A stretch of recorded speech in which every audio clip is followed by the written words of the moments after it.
ہمارا دین بھرپور زندگی گزارنے کی تلقین دیتا ہے، تو ہمیں اس دنیا کی بہتری اور آخرت کی زندگی کی بہتری کے طالب رہنا چاہیے۔ اس دنیا کی بہتریاں بہت ساری ہیں، سب سے بڑی بہتری اس دنیا کی زندگی کی کیا ہے؟ دولت، شہرت، عزت، آبرو، کیا اس دنیا کی سب سے بڑی دولت ہے جو مل جائے تو اس پر بہت زیادہ شکر کرنا چاہیے؟ تو آئیے قرآن کھولیے، سورہ المومنون ہے، ارشاد فرمایا قد افلح المؤمنون، فلاح انہوں نے پائی جنہیں ایمان نصیب ہوا۔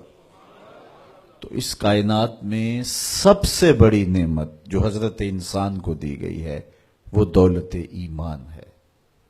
قیامت کے دن سب سے بڑی نعمت جو مومنین کو دی جائے گی وہ دیدار الہی ہوگا۔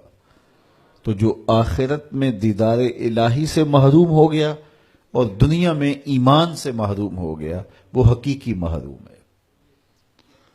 ایک شخص چرخ میں اڑتا ہے، ہواؤں میں جھولتا ہے، ہر دولت اس کو میسر ہے، عزت شہرت اس کی باندھی ہے، وقار تکریم اسے حاصل ہے، دنیا جانتی ہے، زمانہ سلوٹ کرتا ہے، جو چاہتا ہے وہ ہو جاتا ہے، ہر عیش و عشرت میسر ہے، لیکن اس کے سینے میں ایمان کا چراغاں نہیں، کوڈی مل نہیں ہے اس کا۔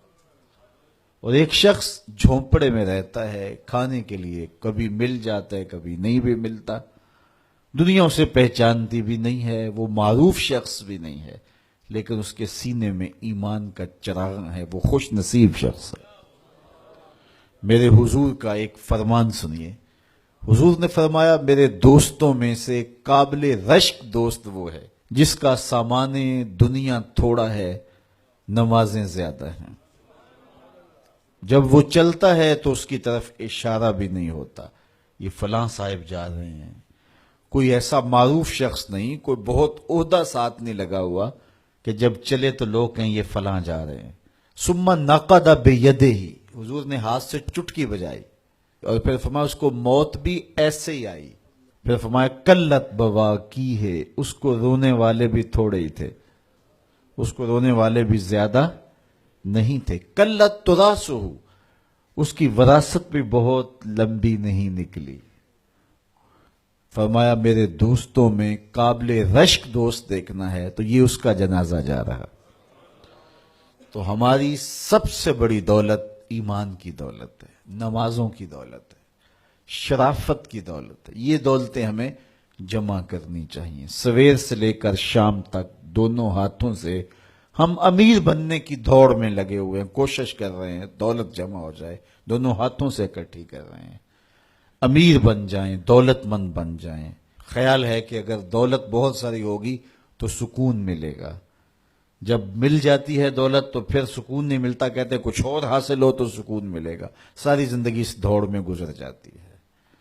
جس طرح دنیا کی دولت جمع کرنے کے لیے دوڑ لگاتے ہو، شرافتیں جمع کرنے کے لیے دوڑ لگاؤ، نجابتیں حاصل کرنے کے لیے دوڑ لگاؤ، سجدوں کی کثرت حاصل کرنے کے لیے دوڑ لگاؤ، صالح اعمال جمع کرنے کے لیے دوڑ لگاؤ۔ یہاں اپنے بچوں کے لیے کاروبار بھی کرو، رزق بھی کماؤ، دولت ضرورت کی ہونی چاہیے تمہارے پاس، لیکن فرض کرو اگر نہیں بھی ہے تو اتنی بھی ٹینشن لینے کی ضرورت نہیں ہے، جو میسر ہے اس پہ راضی رہو۔